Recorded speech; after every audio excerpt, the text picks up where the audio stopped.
Hello guys, Ram Ram ji. कैसे हैं आप सब? उम्मीद करती होंगे अच्छे होंगे। मैं भी अच्छी हूँ। जैसे कल है गुरु पूर्णिमा और परसों है आपका सावन। परसों से आप लोगों का सावन शुरू हो जाएगा। हाँ जी हाँ, परसों से सावन शुरू हो जाएगा। इसलिए आप लोगों को तकलीफ ना हो, आप लोगों को सावन की कथा कहीं ढूंढनी ना पड़े, इसलिए मैं आप लोगों के बीच में सावन की कथा लेके आई हूँ। आइए चलते हैं, सावन की कथा शुरू करते हैं। किसी गाँव में एक वृद्ध महिला रहती थी जिसके एक पुत्र था। वह पुत्र घर का पालन पोषण करता था। कुछ समय पश्चात उस वृद्ध महिला को अपने पुत्र की शादी की चिंता हुई तथा उस वृद्ध महिला ने अपने लिए एक अच्छी सुयोग्य वर ढूंढकर उस अपने पुत्र का विवाह कर दिया। वह वधू बहुत ही सुसंस्कारी तथा बहुत अच्छी थी। वह वधू सुबह उठकर घर का सारा काम करती तथा उसके बाद भोलेनाथ की पूजा करती। यही रोज चलता रहा। कुछ समय बाद फिर सावन आया तो वधू के मन में आया, क्यों ना इस बार मैं सावन में मंदिर जाकर भोलेनाथ को जलाभिषेक करूं। तब उसने अपनी सास से पूछा कि वह मंदिर जाकर जल अभिषेक करना चाहती है। तब उसकी सास ने मना कर दिया, जितनी देर में तू मंदिर जाकर भोलेनाथ पर जल अभिषेक करेगी उतनी देर में घर के और काम हो जाएंगे, इसलिए तू घर रह और घर पर ही उनकी पूजा कर।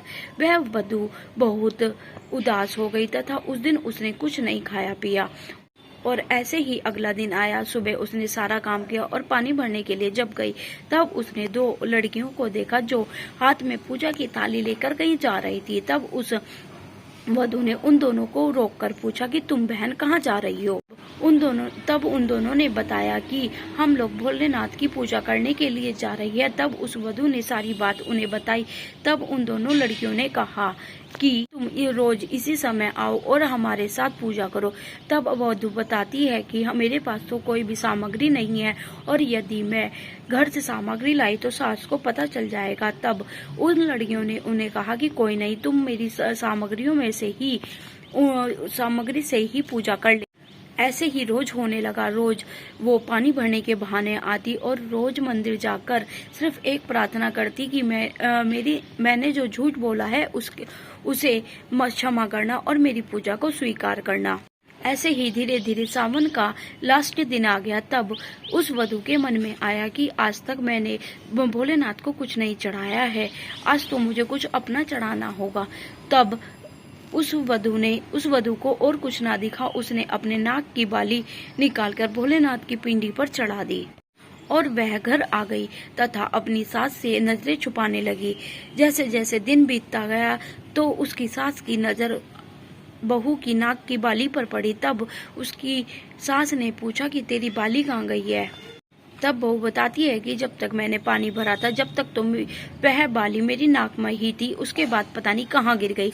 तब सास कहती है चलो हम दोनों ढूंढ के आते हैं, उसके बाद बता तू कहाँ गई थी। तब वधू बताती है कि उसके बाद मैंने उपले पाते थे तथा तब सास कहती है हो सकता है कि वहीं गोबर में गिर गए होंगे, चलो हम दोनों चल के उपलों को तोड़कर देखते हैं, क्या पता वहीं मिल जाए।